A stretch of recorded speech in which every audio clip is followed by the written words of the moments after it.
And for each of these, I want it to be nice and heavy. Heavy for the size. Guten gardening, everybody. We're here in our Zone 5 community garden because we've got to harvest all of our Kabocha squash. Well, we've had some rain. We've got about a month left here in our community garden before they close everything down. And you can see things are kind of winding down, or, you know, a lot of our vegetables here are already picked over, or they're just getting to full maturity in some cases. These are other folks in their garden. We just have our squash left out here. I can tell you though, I'm already being bombarded by mosquitoes, so this is going to be something. But man, as I look around, there's still a ton of healthy fruit out here that people are going to be harvesting. We got our corn out of here a while back, so that's all died down. But unfortunately, I've been so busy, I haven't been able to get out here the last couple of weeks. And so I'm a little bit afraid of what I might find. And what I see over here is one of my kabochas got a little bit of damage to it. A lot of things have died back. That's okay. Our squash should be ready to go. We do have a couple of butternut squash in here as well. And I'm gonna be careful with this. I wanna make sure that whatever I harvest out of here, I don't cause any damage at the stem of this. You can see how nice and brown the stem is. A little bit of green at the top of this butternut squash. Man, that thing is heavy. This is not something I want to see. You can see the stem itself has already been, has already died back. We've got that nice deep green color, but I don't want to see this kind of damage to any of my squash. What I'm really looking for to know that these are ready to go, there's a couple of different things. One, that deep green color, we'll see some streaks in here as well, but a nice brown stem that's died back. And sometimes, just like you would have with watermelon, you got a little yellow spot here where it's been on the ground for a long time. And for each of these, I want it to be nice and heavy. Heavy for the size. And so I got a lot of weight in these. These are super heavy. That is another good indicator that these are ready to go, that weight. When they're not fully mature, they're not as heavy. And I'm going to show you one more thing that we look for, and that is the hardness of the skin. This skin is super hard.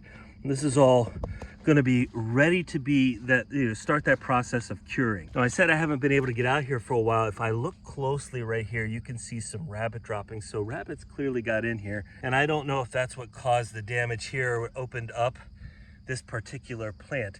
But a lot of my plants have died back, and so some of these, like these butternut squash, are on dead plants. They're not going to have the ability to fully mature. They're not going to grow anymore on the plant. You can see a lot of the green in here, which lets us know it's not fully ripe.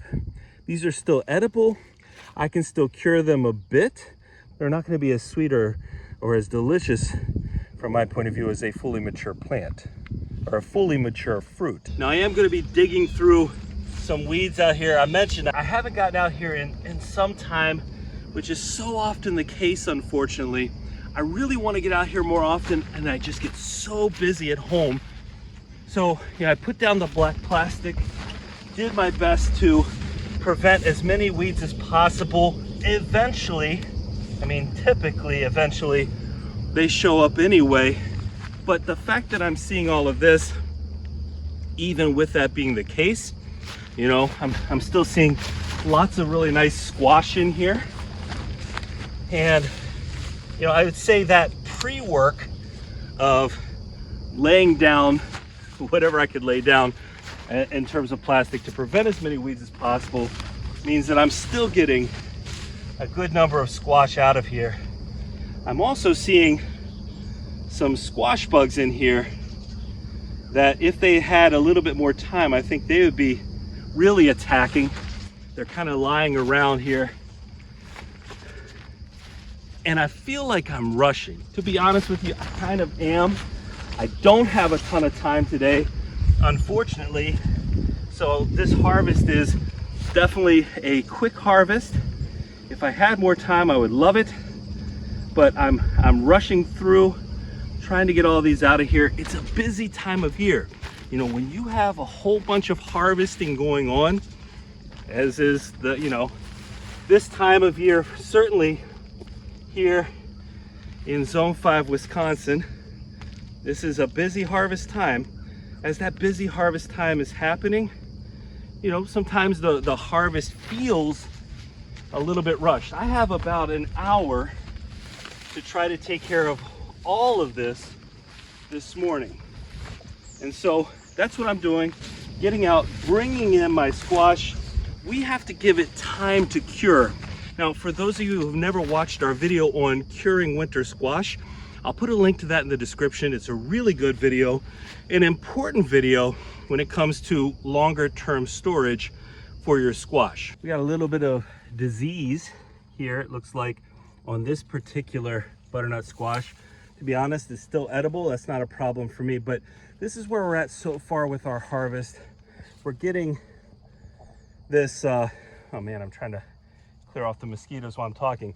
We're getting this wheelbarrow loaded down pretty good. And I still got quite a few squash to uncover underneath these weeds. So I'm gonna finish up harvesting everything. We're gonna see where we end up really quickly. Looks like somebody previously must have planted some morning glories. I know it wasn't I did not plant those out here. They're pretty. Now this one I saw earlier in the season is going to give us a little extra minerals. It grew into the fence a little bit, and I cut the parts of the fence, but I think we got fence in this one, so we have to be a little careful as we eat that. All right, I'm going to check around the exterior. There is one squash plant that is still alive. This is a autumn hybrid, and I'm going to let that keep growing. I don't think there's anything else growing along the outside. You can see where weeds just really overtook the outside. So I'm going to come in here and cut those down really quickly. But this is what I ended up with. There is so much weight in this wheelbarrow. There is so much squash. So now, of course, I'm going to have to figure out best recipes for kabocha squash, which happens to be right up there. I think I actually had this surpass delicata for me as I was eating it last year, but we just didn't get very much. So I really emphasized this particular type of squash in our community garden this year. And as I load all this up into my vehicle, I need to know from your perspective, some storage methodologies that you really like for winter squash. From your point of view, is canning squash the best option? I know that changes the texture. Is there better methodology? You let me know, because yes, some of this is going to preserve for several months for sure. And I've had butter squash last a year plus and still taste amazing. But I want all this delicious squash to be with us and used and not wasted. Because I am telling you right now, there's some good eating in there. And also a whole bunch of mosquitoes flew in. All right, I gotta get this closed. Well, I got my weed eating done. It looks like the last bit of things I have to do. I have to come out here, clean up everything, store my fence until next year. But that's about it for our community garden season. I didn't do too many videos out here this year because we've been so busy, but it's another successful one in the books. Hey, if you enjoyed today's video, don't forget to give us a like, leave us a comment, remember to share and subscribe, and most importantly, remember, when you're with us, you are good to grow.